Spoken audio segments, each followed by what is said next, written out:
Bienvenue dans Les Fausses Nouvelles, le podcast à écouter de partout, en voiture, dans votre salon ou même les deux pieds dans l'eau.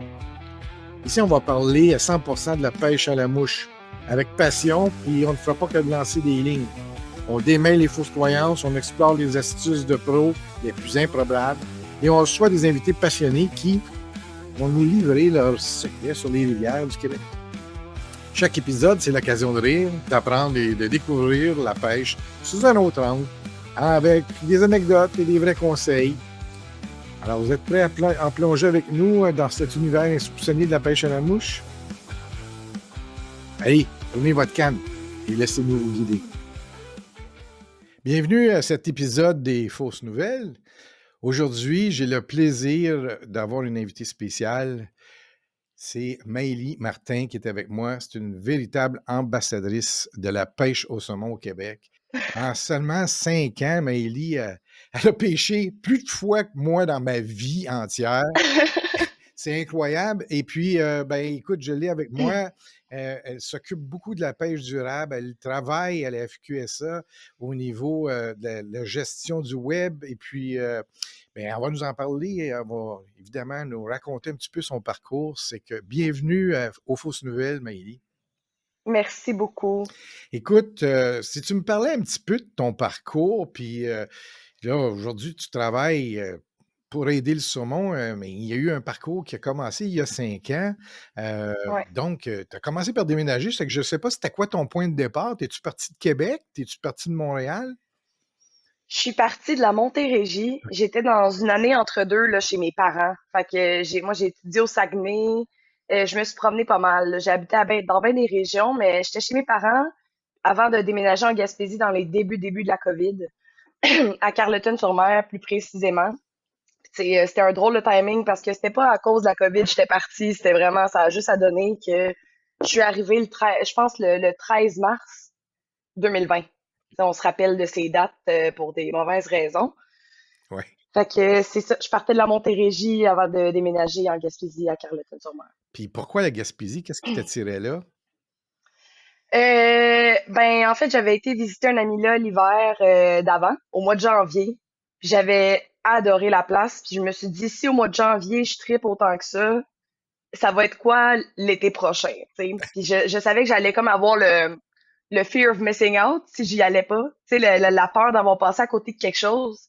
Puis tu sais, fait que c'est ça. Fait que j'ai décidé que c'était là. Je me suis dit, si ça marche pas, ça marche pas. Puis sinon on va rester là une couple d'années. Puis comme de fait, j'ai été là 3 ans Wow. après ça. Et là, c'est là que l'initiation s'est passée. Ouais. Fait que dans le fond, c'est ça, je disais, je suis arrivée dans les débuts de la COVID en mars 2020. Puis quand le printemps est arrivé, j'avais comme on avait tout envie de trouver des prétextes pour sortir dehors, là, à ce moment-là. Il y a eu un gros engouement pour tout ce qui est activité de plein air. Puis moi, je suis pas passée à côté non plus. Fait que c'est à ce moment-là que j'ai commencé à suivre des amis à moi qui pêchaient déjà au saumon à la pêche. Puis je me suis acheté un petit kit de base, puis deux, trois mouches. Puis j'ai commencé à aller à la pêche avec eux autres. Ils ont eu la gentillesse de m'initier. J'ai eu beaucoup de mentors de mon côté. Puis après ça, le reste, c'est de l'histoire. Là. Cet été-là, j'ai fait facilement une cinquantaine de jours de pêche. J'étais folle, là. J'y allais à la fin de la job à 4 heures, je punchais out, puis je m'en allais sur la rivière. Tu sais, j'avais la chance aussi d'être à proximité. Tu sais, il y a des rivières à Carleton, il y a la rivière Nouvelle qui est à 10 minutes de route. Fait que j'y allais dès que je pouvais, puis depuis, à chaque été, c'est la même histoire, là. Bon, pour moi qui est encore néophyte dans la pêche au saumon, là, euh, explique-moi un peu comment tu pouvais avoir accès à la rivière à tous les jours ou à peu près. Ouais. Ça fonctionne pas juste par tirage, si je comprends bien? Non, non, non, exact. Tu sais, il y a plusieurs rivières. En fait, la majorité des rivières ont des secteurs publics, qui sont des secteurs à accès illimité.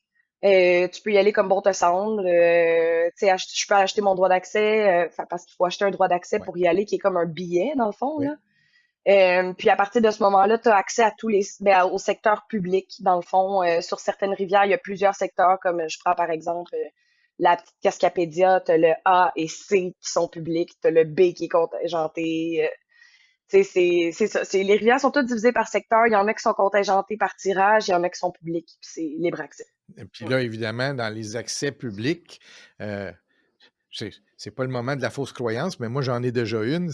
J'avais l'impression, Ouais. moi, que dans les accès publics, il n'y avait pas de poissons, tu sais. Fait que, Ah ouais. Ah ouais, mais t'es pas le seul, là. Tu sais, il y a beaucoup de préjugés, là. Tu sais, mais en mon sens, sur la majorité des rivières, tu sais, j'ai fait beaucoup de rivières, beaucoup de secteurs publics, beaucoup de secteurs contingentés. Il y a certaines rivières sur lesquelles, oui, les secteurs contingentés sont meilleurs en termes de, tu sais, les fosses retiennent plus de saumon ou des trucs comme ça. Mais la majorité du temps, il y a autant des bonnes pêches à faire dans le secteur public. C'est l'avantage à faire les tirages pour aller dans des secteurs contingentés, c'est surtout la pression de pêche. alors, C'est surtout que vu qu'il y a un nombre de personnes réduites qui peut y accéder au secteur, il y a moins de, les poissons voient passer moins de mouches dans une journée. c'est le fun. Mm. Dis-moi, quand tu as commencé, quand tu as débuté, as-tu trouvé ça difficile? Là, parce que c'est quand même une technique d'apprendre à caster, là. Ah. Ah ouais, j'étais pas bonne au début, là. J'en ai donné beaucoup des initiations, moi, par la suite, là, tu sais, une fois que j'avais plus d'expérience. Oui. Mais au début, là, j'ai vraiment trouvé ça tough. Puis en plus, moi, j'étais une ancienne danseuse, puis ils disaient toutes les filles, vous l'apprenez vite, vous autres, vous, tu sais, vous avez une belle dextérité, une belle douceur, une précision, qui est nécessaire pour le lancer à la mouche. Moi, j'ai vraiment eu de la misère. Mais j'ai bûché, j'ai poussé, puis j'ai fini par réussir à aboutir mes lancers, mais ça a été difficile. Tu sais, j'en ai initié des gens qui l'ont pogné comme ça pas mal plus rapidement que moi, là. Mm. Faudrait que tu rencontres ma conjointe Louise, là, parce qu'elle elle a commencé l'été passé, puis elle a encore de la difficulté. Puis à chaque fois qu'elle rencontre un nouveau guide ou une nouvelle personne qui peut la mentorer, elle apprend Ouais. des nouveaux trucs, tu sais.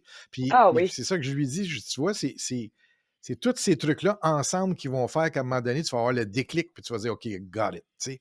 Parce qu'on essaie de se Ouais. corriger un petit peu, mais souvent, même en se corrigeant, on rajoute d'autres erreurs, on rajoute d'autres défauts, on force un peu trop parce qu'on veut avoir le bon break en avant, en Mm. arrière, puis là, oups, on se rend compte que des fois, on est trop raide, pas si souple. Puis là, quand tu regardes je vais les appeler les pros, mais ceux qui sont bons puis qui ont vraiment du talent dans le casting, souvent, tu vas voir, ça a l'air tellement naturel comme mouvement, ça n'a pas de l'air. Mhm. Tu sais, oui, il y a des étapes, mais ça coule tout. Tu sais, c'est tout comme un mouvement, dans le fond.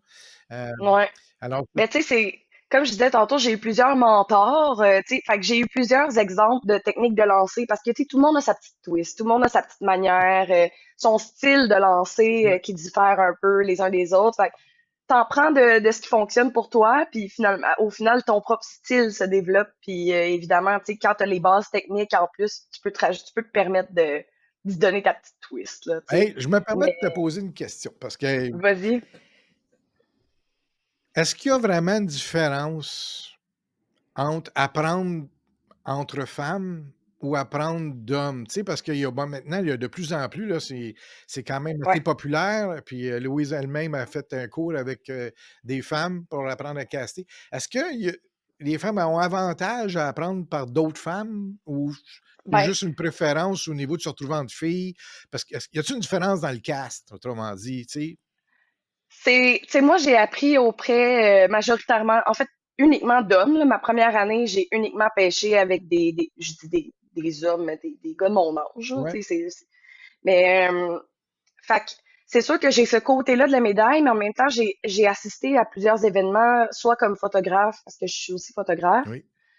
ou comme mentor. Entre autres, tu sais, j'ai été mentor au mentorat de la FQSA, j'ai mentoré puis j'ai photographié aussi des événements qui étaient organisés par des femmes. Entre autres, il y a mon ancienne collègue et amie Lynn Sexton, avec qui je travaillais chez Sexton et Sexton, boutique de pêche en Gaspésie, qui, elle, organise le 50-50, qui est un événement uniquement pour les femmes, qui mentor, qui donne plein d'ateliers de lancer, de lecture de rivières, d'éthique, n'importe quoi, pendant une fin de semaine complète. J'ai mentoré là. Tu sais, il y a Marie-Ève Cournoyer de La Pêche est belle qui organise des retraites de femmes aussi de pêche. Fait qu'il y a plein de super belles initiatives. Puis je les trouve chanceuses, les femmes, d'apprendre dans ce genre de contexte-là. Parce que c'est super. c'est sûr que par rapport à moi qui apprends des hommes, c'est sûr qu'il y a peut-être moins de pression de performance. Mais tu sais, ça, c'est moi qui me la mettais toute seule, je pense. En apprenant, tu sais, je voulais être bonne tout de suite comme les gars que ça faisait 10 ans qu'ils pêchaient à la mouche, tu sais. Mais en tout cas, moi, Mais j'ai regardé pas mal de petites vidéos sur YouTube, puis oui, moi aussi, au début. d'événements entre filles, puis maudit que vous avez de l'air d'avoir du fun. Puis des fois, je trouve que les gars, on n'a pas ça. Tu sais, on va se retrouver trois, quatre gars, mais de se retrouver une belle gang, là, une quinzaine Ouais, de personnes ensemble, c'est moins fréquent, je pense. Peut-être que j'ai une fausse croyance là encore, mais je trouve que c'est moins fréquent. J'ai pas vu beaucoup de vidéos de ça, à part des ouais. événements spéciaux pour les gens qui, tu sais, les gens qui ont fait la guerre, finalement, les anciens, les combattants et tout ça. Les vétérans. Oui, c'est ça, Ouais, qui ont des événements spéciaux, tout ça. ouais. Puis, Mais c'est sûr que la raison est que les hommes n'ont pas besoin d'événements spéciaux pour tous se rassembler à la même place parce que la majorité, ça reste que c'est encore, je pense, selon les statistiques, c'est comme 80% des saumoniers qui sont des hommes, là. Fait que, tu sais, eux autres, quand ils arrivent sur la rivière, chance sont bonnes qu'ils se ramassent 5 hommes sur une fosse ensemble, tu sais, ouais, contrairement aux femmes. tout à fait. D'où le pourquoi ça nécessitait des initiatives, tu sais. Ouais, Mais personnellement, j'ai eu la chance que les hommes avec qui j'ai appris à pêcher ont été vraiment, tu sais, doux, super pédagogues. Tu sais, ils m'ont embarqué là-dedans comme si de rien n'était. Fait que j'ai vraiment, vraiment été chanceuse. C'est pas tout le monde qui a la même chance. mmh.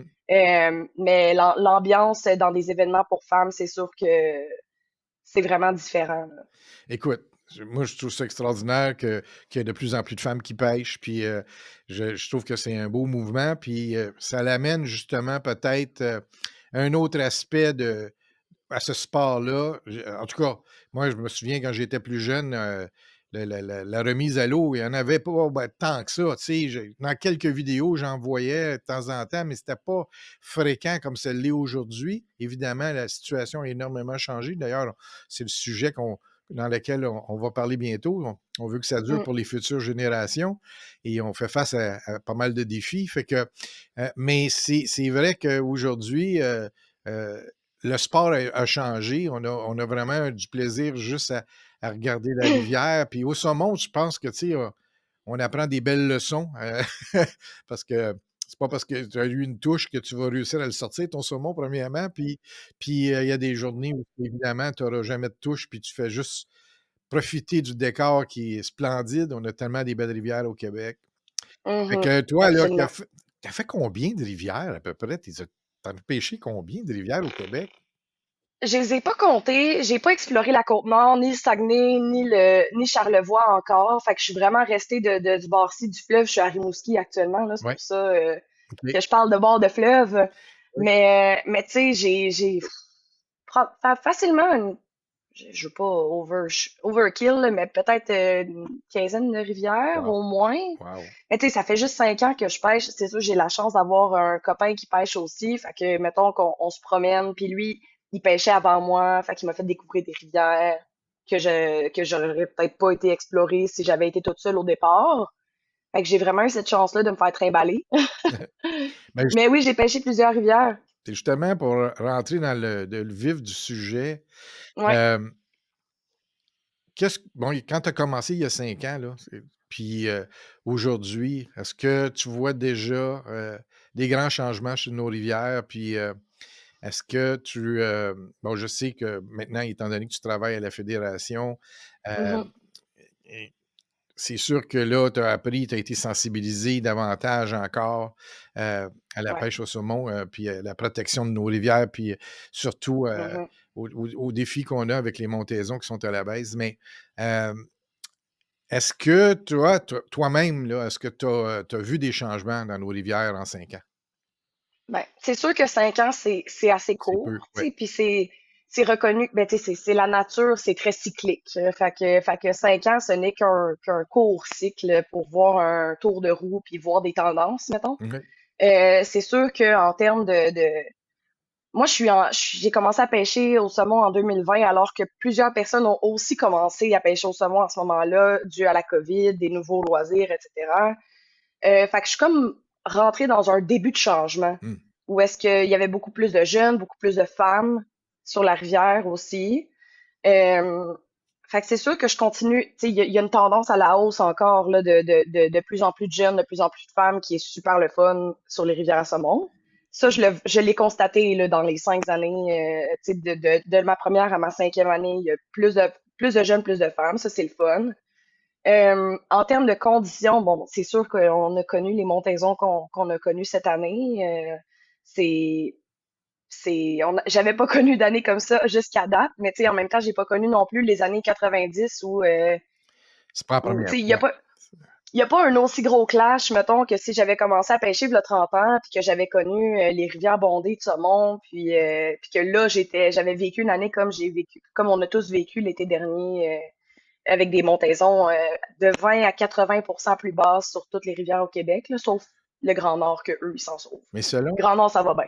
corrige-moi si je me trompe, mais selon les Ouais. recherches que j'ai faites, ça se peut-tu que c'est pas la première fois que ça arrive dans l'histoire, Oui, là, depuis les ouais. 30 Il y dernières a eu années? des, je veux pas me méprendre, là, mais tu sais, dans les années 80, il me semble, il y a eu on comparait cette année aux montaisons d'une année des années 80 où ça avait été vraiment monstrueux. Il y avait 2014 aussi qui avait vraiment pas été, me semble que c'était 2014, je pêchais pas encore dans ce temps-là, mais qui avait été vraiment dramatique puis inquiétante. Euh, mais c'est ça, le cycle est revenu, puis finalement, les années suivantes, on a eu des montaisons qui étaient normales ou vraiment exceptionnelles. C'est sûr que là, ça fait comme 2 ans d'affilée qu'il n'y a pas de montaison ou très peu de montaison de petits saumons.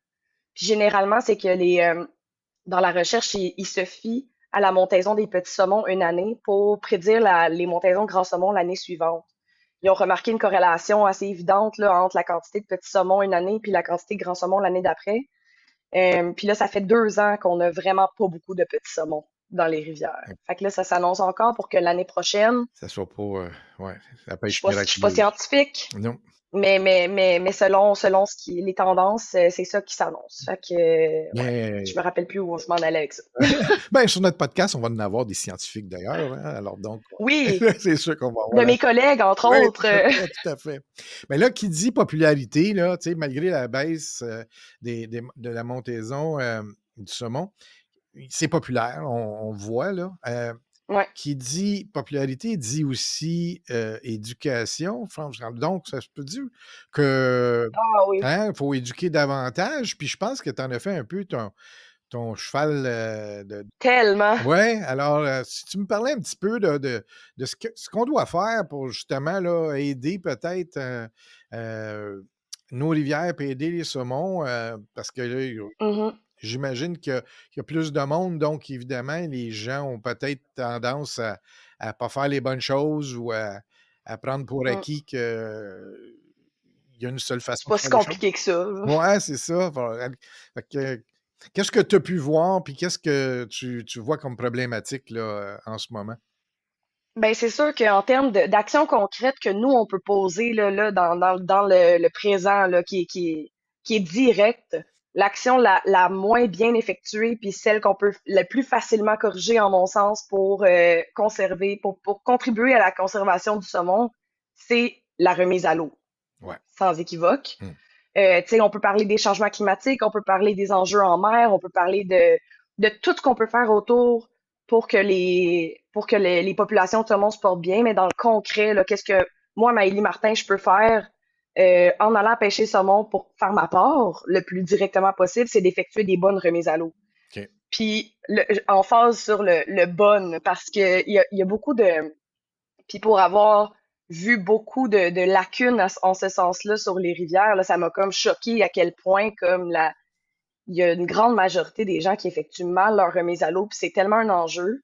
Surtout qu'il y a beaucoup de nouvelles personnes sur les rivières, beaucoup de gens qui s'initient, puis on se le cachera pas, on n'a pas tant l'opportunité de se pratiquer souvent à faire des remises à l'eau, Ben tu sais. non, c'est sûr. Dans le sens que c'est dur prendre puis mettre dans le filet son premier saumon.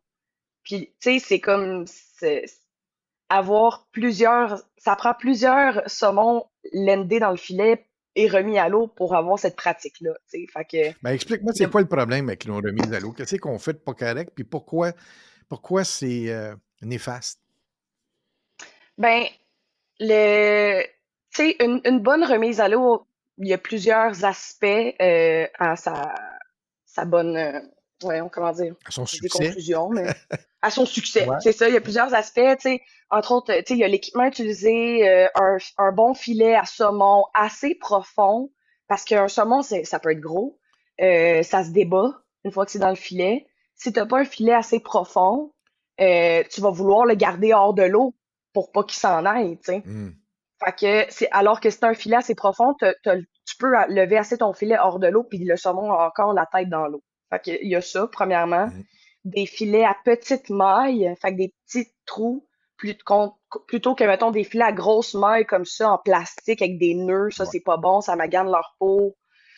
Leur peau, ils n'ont pas des écailles, en tout Ouais, ouais, mais cas. ça enlève le mucus, hein, ça enlève C'est la ça. couche de protection qu'ils ont. Ça peut tout simplement les blesser aussi. Fait qu'il faut vraiment des filets spécialisés pour le saumon. Tu sais, il y a des filets en caoutchouc qui sont vraiment super bons pour ne pas les blesser. Fait que petite maille, pas de nœud, caoutchouc, c'est le best. Assez profond. Fait que ça, c'est numéro un. Une autre erreur que je vois aussi dans la remise à l'eau, mais ça, c'est avant la remise à l'eau, c'est que les gens étirent leur combat avec le saumon complètement inutilement. Tu sais, quand tu combats un saumon, là, faut que tu serres ton frein, là. Serre ton moulinet, là, t'as un frein que tu peux serrer là, pour avoir plus de résistance. Là. Serre-le comme faut, pas trop, parce que ça peut briser ton équipement, Ouais. mais ben, le leader. Mais souvent, les gens ont tellement peur de perdre leur saumon parce que justement, ils ont peur que ça pète, ils vont mettre leur frein juste assez serré, mais là, tu sais, c'est un combat qui s'étire complètement inutilement parce que le saumon, il y a trop de lousse, tu sais. Il peut s'en aller facilement, puis Puis là, à ce fait que ça le moment-là, il fatigue. fatigue, mais il fatigue moins vite, c'est que le combat est plus long. Exact, le combat est plus long, il fatigue plus, puis ça prend beaucoup plus de temps. Tu sais, c'est comme courir un marathon à la place de faire un petit 10 kilomètres, là, Ouais, tu sais. ouais. Dans le sens que le temps pour se remettre de son combat par la suite, ça va être beaucoup plus long aussi, puis il y a beaucoup plus de chances de juste pas s'en remettre, point. Fait qu'il y a ça. Ensuite, pendant la remise à l'eau, le saumon doit tout le temps, tout le temps, tout le temps avoir la tête dans l'eau. Tout le temps, tout le temps. Tu sais, pendant les manipulations, pendant que tu enlèves l'hameçon de la bouche, la tête dans l'eau, tout le temps.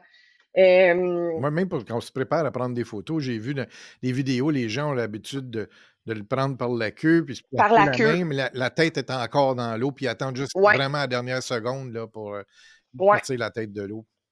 Puis, tu sais, je suis photographe, j'en ai pris des centaines de photos de saumon. Je sais qu'on la veut toute, notre photo, là. Oui. Mais il y a vraiment moyen de la prendre en 2 secondes. En masse, en masse. Puis, tu sais, 2 secondes, c'est pas ça qui va tuer un saumon.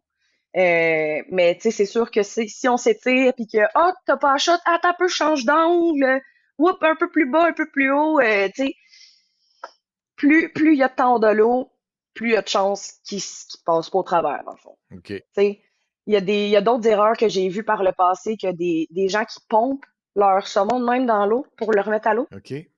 Il y a certains poissons, je pêche pas beaucoup d'autres espèces, là, mais j'en comprends qu'il y a certains poissons que c'est comme ça qu'il faut faire, là. Mais le saumon, en le pompant, le seul risque qu'il peut avoir, c'est que tu le noies avec l'eau qui s'infiltre par ses branchies, mais de l'autre bord, tu sais. OK. Encore une fois, je suis pas scientifique, mais c'est ce qu'on m'a dit. Puis pour avoir vu des gens qui ont fait des remises à l'eau en pompant, j'ai vu des saumons flotter dans la fosse le lendemain matin, là. Wow. Tu sais, des saumons virés sur le côté dans le fond de la Il fosse. faut vraiment le tenir, puis juste attendre qu'il soit prêt à partir, dans le fond. La bonne pratique, là, tout ça pour dire que on tient le saumon par la queue en dessous de la bédaine. Mm. Comme ça, pas de doigts dans les branchies, pas de doigts dans les yeux, pas de doigts dans la bouche. Queue, bédaine, face au courant. Vraiment important pour qu'il ait le temps de s'oxygéner. Tu le tiens là, t'attends juste qu'il te donne un petit coup de queue pour s'en aller, puis tu le laisses aller, tu sais. Ça se peut que ça prenne 2 secondes, ça se peut que ça prenne 10 minutes, mais tu vas savoir quand il est prêt. Il reste face au courant, la tête en dessous de l'eau, puis quand il va te donner un coup de queue, il va s'en aller, puis ça va être fait. Puis une autre erreur, que si je peux me permettre Ouais. avant qu'on conclue là-dessus, Ouais. si l'hameçon est rentré trop profond, parce que ça peut arriver des fois, là, c'est rare qu'un saumon va gober la mouche super creux comme une truite ou quoi que ce soit qui vient se nourrir. Là, tu sais, le saumon, étant donné qu'il se nourrit pas en rivière, il va juste comme généralement être piqué comme ici sur le bord de la bouche. Mais si l'hameçon est trop creux puis que tu as besoin de gosser pour l'enlever puis que ça saigne, coupe l'hameçon, coupe le fil. OK. Laisse l'hameçon là. Il va finir par le perdre, il va survivre. Il y a plus de chances de survivre si tu laisses l'hameçon là puis que tu gosses pas après que si tu gosses puis que ça saigne puis qui se vide de son sang, Un tu sais. peu comme quand on a une écharde, hein? Des fois, ça ça finit par guérir tout seul, Elle, puis elle va sortir tout ça seul. va finir par partir. Ouais, exactement. C'est Fait que ça. ça Tu sais, ça on guérit. faut pas essayer d'y enlever l'hameçon coûte que coûte, là. Ouais, Puis, puis tu sais, la mâchoire d'un saumon, c'est quand même fait solide, là, il y a beaucoup d'os, fait que si ton hameçon est rentré jusque dans là, ça risque d'être difficile à sortir. tout dépendant, des fois, c'est dans le palais, tu sais, c'est des Oui, endroits un peu tricky, ouais, là, tu ouais. sais, Il y a le fait que danger de le blesser, puis coupe l'avançon le plus proche de l'hameçon possible, ouais, puis laisse-le partir, puis ça va être good. que oui. Hem, Mm. c'est le temps de notre segment sur, fausses croyances. Tu m'as partagé Ouais. une fausse croyance par rapport justement à la remise à l'eau. Si tu as envie de Mhm. m'expliquer, quelle est la fausse croyance, que les gens ont par rapport à la remise à l'eau? Ben, la fausse croyance en question, c'est surtout par rapport au fait, par rapport aux gens qui pêchent pas de manière sportive, tu sais, les gens qui pêchent vraiment par subsistance, là, Ouais, pour manger leur prise, qui pêchent de la truite en lac, ouais, qui mangent ça pour souper le soir. Puis, tu sais, pour avoir initié plusieurs personnes qui avaient cette mentalité-là à la base, tu sais, on m'a beaucoup partagé cette croyance-là, comme quoi ces personnes-là croient que ça sert à rien de remettre à l'eau un saumon parce que il y a autant de chances de mourir si tu le remets à l'eau que si tu le gardais et que tu le mangeais, dans le fond. OK. C'est ça la croyance. Euh, il y a de la recherche qui a été faite à ce sujet-là, il y a des statistiques qui sont sorties. Si je ne me méprends, là, c'est près de 95% des saumons remis à l'eau qui survivent, et non seulement survivent, mais aussi se reproduisent, ont un succès reproducteur par la suite.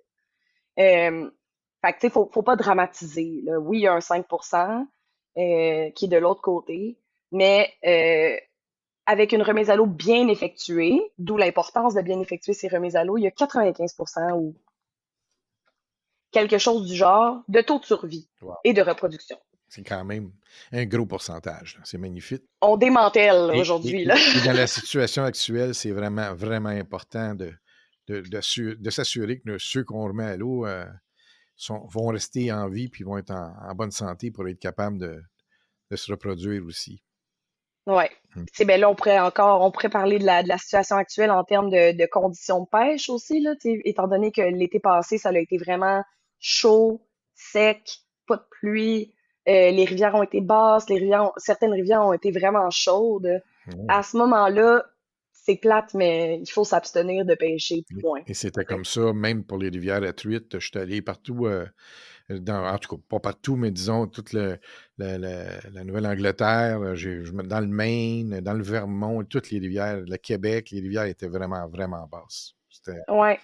Puis tu sais, à ce moment-là, même si tu finis, puis les chances sont vraiment moins bonnes aussi que t'en piques un, saumon, là, parce que quand il y a chaud puis qu'il essaie de juste survivre dans la rivière, il a pas nécessairement le réflexe d'attaquer quelque chose, ouais, il y a tu pas sais. les mêmes énergies. Donc, Ben non, il est plus léthargique, c'est normal. mais ça se peut que t'en piques un, puis la réalité, c'est que si tu piques un saumon puis que tu le combats dans des conditions d'eau chaude et basses, t'as beau faire la remise à l'eau la plus picture perfect de Les l'univers, chances sont contre les, lui. les chances sont vraiment contre lui parce que lui, après ça, il était déjà en train de combattre pour sa vie, juste au neutre, tu Ouais, sais. Puis là, tu viens de faire courir un marathon ouais, en plus de ouais, ça, tu sais. tout à fait. Tellement Mm. d'accord avec toi. Hem, photographe, est-ce que tu as fait de Ouais. la photo avant même de faire de la pêche au saumon? Ça a pas mal été synchronisé comme hobby. Et la photographie est arrivée dans ma vie quelques mois avant la pêche au saumon. Puis de fil en aiguille, ça s'est juste développé que c'est devenu ma spécialité. Tu sais, c'est devenu ma niche, la photographie de pêche à la mouche. OK. Fait que je fais presque exclusivement ça ou des événements, c'est de la photographie pour des événements de pêche au saumon. C'est comme je parlais tantôt des retraites de pêche, j'en ai photographié plusieurs, des événements comme le 50-50 ou des choses comme ça. Fait que ouais, je fais pas grand-chose d'autre comme photo. Ben, moi, tu vois, je partage cette passion-là avec toi. Heu, Oui, c'est vrai, oui, je fais de la photo. Je ne suis pas spécialisé en pêche, au saumon au niveau de la photo, mais comme je suis pas sur la encore. route avec, Bert qui est ma vanne, mon véhicule, de séjour, ma petite maison sur la route, bien, j'ai toujours mon équipement. Je fais de la photo, un peu partout, et évidemment, je suis attiré par la photo du saumon. Fait qu'un jour, il faudrait qu'on se parle de nos petites astuces. Ben oui. Ah oui, parce qu'avec les années, j'en ai développé une coupe des petits Oui, trucs et oui, astuces, puis là. Ah, je suis sûr de ça, puis avoir la bonne lumière. Puis d'ailleurs, j'ai peut-être dans mes petites questions à rafale une question ou 2 pour toi là-dessus. Puis, Ouais. ben, écoute, est-ce que quand tu fais de la photo, est-ce que c'est seulement quand tu es à la pêche ou à part les événements évidemment là, parce que là, quand tu es dans Mhm. les événements, c'est autre chose, mais quand tu es sur la rivière là, est-ce que ça t'arrive Ouais. d'aller à la rivière juste pour faire de la photo et pas pêcher? Non. Non, OK. À moins, sauf justement là, dans des retraites ou des cas comme ça, là, pour des contrats, évidemment que je pêche pas, mais sinon, non. L'un ne va pas sans l'autre, là. Ma banque de photos serait pas mal plus grande si j'allais pas à pêche en même temps, probablement, parce que c'est comme toujours un. Est-ce que je pêche ou je prends des belles photos? Parce que le moment est incroyable côté photo, et le moment est aussi incroyable côté pêche. Fait que c'est un choix difficile à chaque fois. Moi, il y a un sujet qui m'intéresse beaucoup par rapport, justement au saumon puis, la photographie, c'est, puis d'ailleurs, c'est un peu pour ça que j'ai cette affiche-là derrière moi. Mm, C'est l'art pour sauver le saumon, tu sais? J'ai remarqué, puis peut-être que toi aussi tu t'en es rendu compte, il y a les gens qui aiment la pêche au saumon, même à la truite, je te dirais, sont vraiment des amateurs de la beauté de ce poisson-là et il y a toutes sortes mm, d'œuvres d'art faites autour du saumon, autant tellement. photos, dessins, j'ai un petit livre derrière ici c'est les truites dans le monde et c'est juste des Mm, dessins qu'un artiste a fait. Je vais dans les festivals de pêche à la mouche et je rencontre fréquemment des artistes, des dessinateurs, des photographes, même des fabricants de mouches à saumon, mais comme bijoux, comme œuvre d'art seulement. ouais. J'en ai vu beaucoup quand je suis allé dans les Catskills à New York, dans l'État de New York. Il y a un musée là-bas, puis il y a des œuvres d'art qui sont faites à partir de mouches à saumon incroyables. Tu te dis, waouh, tu sais, c'est vraiment de l'art. Puis je me Mhm, pose la question, on aura sûrement un épisode à ce sujet-là. Comment on peut faire que notre art puisse aider le saumon, tu sais? Comment on peut utiliser cet art-là, étant donné qu'il y a une certaine demande, une certaine frénésie autour de tout ce qui est accessoires et art pour la pêche au saumon, ben, mhm. est-ce il y a moyen peut-être d'aider nos rivières, d'aider nos fédérations, tu sais, la fédération, les ZEC ou peu importe, en leur donnant du contenu, tu sais, c'est ta spécialité, toi, le web, Oui, en leur donnant du oui. contenu pour nourrir le web, en donnant du contenu pour les aider à faire de la promotion, puis surtout faire de l'éducation aussi. Ouais. Mais c'est certain que la création de matériel qui est attractif, tu sais, qui est le fun à regarder, Mm. c'est nécessaire pour la création de contenu, tu sais, que ce soit pour les réseaux sociaux, pour les sites web.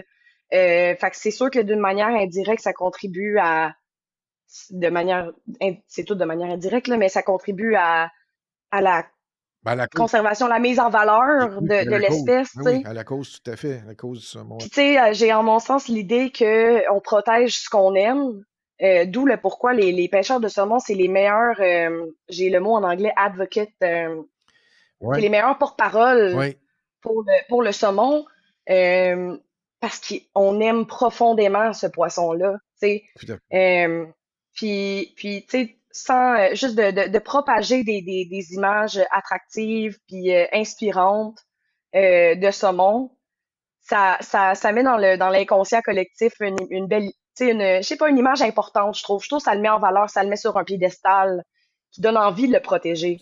Puis nous qui sommes passionnés de photos, ben, quand on est sur la rivière puis c'est pas nécessairement une bonne journée, ça nous donne d'autres choses à faire.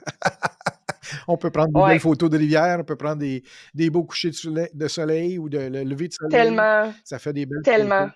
Écoute, Mm. on est rendu au truc de pro.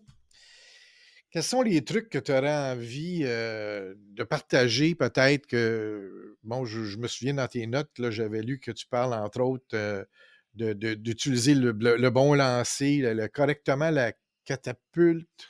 Qu'est-ce que tu Ouais. voulais dire par ça? Parce que je suis pas sûr Bah, que je comprends. Mm.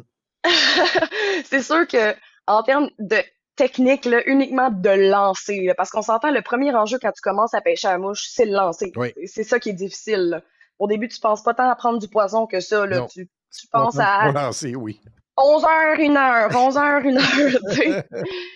Mais tu sais, pour avoir, comme je disais tantôt, donné plusieurs initiations à la pêche au saumon, puis à la pêche à la mouche, L'erreur la plus fréquente que je vois, c'est que quand les gens font leur lancer à la mouche comme ça, ils ont tendance à vouloir aller la pitcher à l'autre. Tu sais, ils veulent que leur mouche se rende, fait qu'ils vont vraiment aller pitcher leurs bras de même vers l'avant, tu sais, quand ils sont rendus à faire leur partie avant de lancer. Ouais. Fait que c'est une erreur, c'est tellement facile à corriger puis ça change tout. C'est la chose qui change le plus rapidement la qualité d'un lancer, l'efficacité d'un lancer, à mon avis. C'est vraiment de profiter du fait qu'une canne à moucher, c'est une catapulte. Tu sais, c'est fait pour catapulter comme ça ta soie puis ta mouche. D'où Fait qu'il l'importance faut vraiment d'avoir aussi, tu sais, il n'y a pas juste le bon équipement, là, mais d'où l'importance quand même d'avoir un bon équilibre entre ta soie et ta canne et pour ouais. qu'elle fonctionne Ah, bien, ça, ta catapulte, là.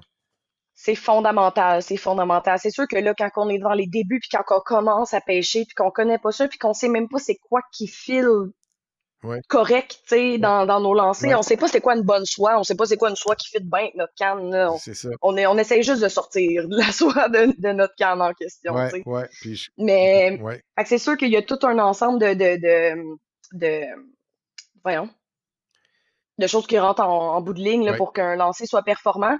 Mais l'erreur à ne pas faire, c'est de juste penser que parce que tu achètes une canne à 1000 pièces, puis un moulinet à 1000 pièces, puis une soie à 5, bon, il n'y a pas de soie à 500 pièces, Mais mais une soie à 120 à pièces, 50, ouais, c'est ça.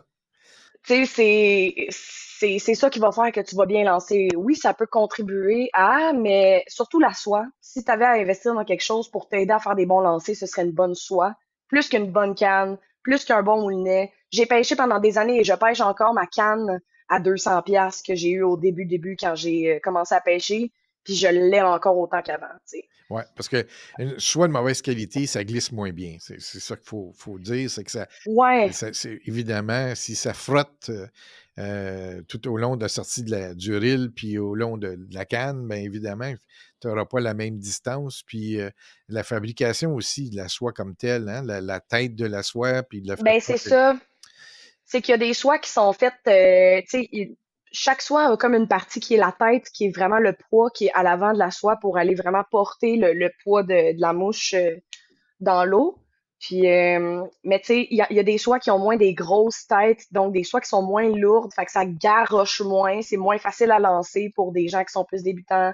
Il y a des soies que le poids est vraiment plus centré vers l'avant du fil, fait que c'est plus facile à lancer, ça sort plus tout seul, tu sais, là, on se lance dans un monde. Là, puis, tu sais, la seule raison pourquoi je sais tout ça, c'est parce que j'ai travaillé chez Sexton pendant trois étés. Fait que, mais tu sais, on a appris c'est pas mal sur le terrain, là. faut en essayer. Faut en essayer. Prends la canne de ton voisin, puis teste-la. Puis si t'aimes la soie, ben achète la même. Tu sais, puis Ben oui, tout à fait. c'est de l'essai-erreur comme ça. Mais c'est ça, pour venir au point, l'erreur de lancer la plus fréquente, là, c'est juste arrête ton mouvement haut. Ça va sortir tout seul. Puis, Promis, promis. qu'est-ce que tu as à me dire sur euh, choisir un guide pour aller à la pêche, pour apprendre Ouais. comme truc? C'est sûr que je le recommande fortement à n'importe qui commence à la pêche au saumon, particulièrement, ben, dans n'importe quel type de pêche, prenez-vous un guide. OK. Oui, c'est pas donné se payer ce genre de service-là, que ce soit un guide ou une initiation ou peu importe. Tu sais, c'est des mentorats, c'est cher. Tu sais, c'est des activités qui coûtent de l'argent à organiser aussi. Mais ça vaut tellement, tellement la joie en termes de connaissances que vous allez acquérir en l'espace d'une journée, contrairement à passer des dizaines de jours sur la rivière à bûcher puis à fouetter dans le beurre en ayant pas vraiment de connaissances, tu sais. Puis au final, c'est plus rentable, en mon sens, de se payer un guide 500-600 pièces par jour pour ça va être fait, tu sais. Hmm. On va le savoir après, ça va être fait, que de payer des dizaines de milliers de dollars à voyager à toutes les fins de semaine, à acheter des droits d'accès, des permis, des mouches, de l'équipement, pour finalement comme pas avoir les connaissances de base, tu sais. OK. Ça vaut vraiment, vraiment la peine. Alors, écoute, on est rendu au dernier segment de notre épisode. C'est les questions en rafale. Fait que, Ouais, es-tu prête? absolument. Alors, ton type de fosse en rivière, en eau calme ou tu préfères l'eau rapide? Hmm. C'est le parfait entre deux. Oh, Ils font une fosse qui coule juste assez vite pour, pour avoir la dérive parfaite. Là. Ça, c'est satisfaisant. Là. Quand tu lances ta mouche là, puis que ça swing de la bonne manière parfaitement, il n'y a pas de contre-courant, il n'y a pas de petite roche dans ton chemin. Fou, ça swing super bien. Fait qu'une belle fosse, une belle run, là, avec juste assez profonde, avec des belles grosses roches dans l'eau.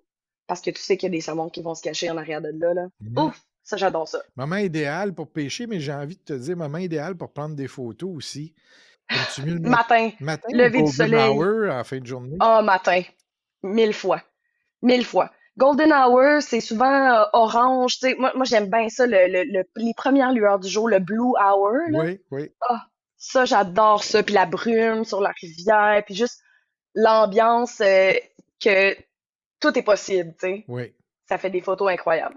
Super. Remise à l'eau ou bien l'utilisation d'équipements respectueux? Si tu avais à choisir entre L'un, le l'un bon ne va pas filet sans ou... l'autre, là. Ouais, mais Ben, tu sais, je prioriserais une bonne remise à l'eau plutôt qu'avoir le filet parfait à c'est 100%. ce que je pensais. Mais, mais, mais l'un va avec l'autre. OK. Et puis, mhm, la saison, là, ça c'était saison de pêche. L'été, Ouais. l'automne, l'hiver. Tu disais que je pense. Ben, la pêche au saumon, c'est régi dans le sens qu'il y a des dates qui sont fixées légalement pour Ouais, pouvoir pêcher, là. Tout dépendant des rivières, il y a certaines rivières qui ouvrent plus tôt ou plus tard. Mais c'est à peu près du 1er juin au 30 septembre. Toutes les rivières ferment soit le 15 ou le 30 septembre. Fait que, tu sais, on peut pas vraiment pêcher tant que ça au printemps, ouais. ni à l'automne. On peut pas pêcher en ce moment, tu sais. Non, non, c'est ça, exactement. Et nous, il y en a plus de saumon, ils sont partis. Bon, la dernière question piège, là. Tu as Ouais, pêché un gros saumon. bah oui. Alors, quelle est ta mouche préférée? Ah! C'est-tu celle Ça se peut pas comme question. c'est-tu la mouche qui a pêché ce gros saumon-là ou c'est une autre? Ben la mouche qui a pêché mon plus gros saumon à vie, c'est une mouche sèche. OK. Fait que, tu sais, les mouches sèches, ils se ressemblent toutes un peu, là. Tu sais, c'est pas, T'as-tu un c'est bomber? des, c'est des- T'as-tu... c'est un bomber, Ouais, oui. OK. C'est pas mal toutes des bombers, les mouches sèches, Ouais, là. Fait que, oui, c'est un bomber qui s'appelle la Raymond. OK. Fait que c'est un bomber couleur crevette avec un petit bot vert chartreuse, là. OK. J'adore cette mouche-là. Cute, cute. Mais dans les mouches noyées, Hmm? oh mon Dieu, des classiques indémodables, la Undertaker. Ouais. Undertaker. Picasse. Hein? Connais pas? Picasse de Marc Leblanc, mon Dieu, dans toutes. Oh mon Dieu, ça, faut avoir ça dans sa boîte. Des OK. Picasses de toutes les couleurs, jaune, vert, bleu, orange, toutes les Picasses du Hmm. monde. Si j'avais à pêcher juste ça pour le restant de mes jours, je serais correct. OK. J'espère qu'il est au Mm. salon. Je vais aller le voir. Marc, je sais pas s'il va être au salon, mais il va certainement avoir des Picasses, par exemple. Ça, c'est sûr. Bon, super. Écoute, c'était super agréable de t'avoir comme invité. Je pense qu'on a appris plein de trucs importants. Puis je salue ta mission. Merci de vouloir comme ça aider nos rivières et de s'assurer que la pérennité de la pêche au saumon va continuer à exister, puis qu'on va pouvoir continuer à avoir des générations de pêcheurs qui vont profiter de nos rivières parce qu'on va recommencer à avoir du saumon. J'en suis convaincu que ça va revenir. Là. On Alors, l'espère tellement. ben, il faut. Et il faut surtout aussi comprendre. Puis je pense que si tout le monde s'y met, on va vraiment comprendre ce qui se passe. Puis on va évidemment prendre soin de nos rivières parce que, je ne sais pas si tu l'as remarqué, mais Mère Nature est de plus en plus difficile depuis quelque temps. Mm. Les changements climatiques n'aident pas. C'est sûr qu'on va en parler dans d'autres épisodes. Alors, tu sais, Ouais. les fosses, des fois, changent de place. Les cours d'eau sont modifiés. Il y a bien des défis. Alors, merci encore une fois de ta participation. Et puis, ben, j'espère qu'on va avoir une chance de se rencontrer un jour pour pêcher sur une rivière ensemble. Merci d'avoir écouté Fausses Nouvelles, votre ligne de découverte et de perspective sur la pêche à la mouche. Pour ne rien manquer des prochains épisodes, abonnez-vous et activez les notifications dès maintenant aux différentes plateformes d'écoute telles Spotify, Amazon Music, Apple Podcasts, Vodeo.ca et à notre chaîne YouTube Fausses Nouvelles pour voir les vidéos. Comme ça, vous serez toujours averti dès la sortie d'un nouvel épisode. Merci à notre commanditaire Cinequinox pour avoir rendu possible la réalisation de cet épisode. À très bientôt pour un nouvel épisode de Fausses Nouvelles.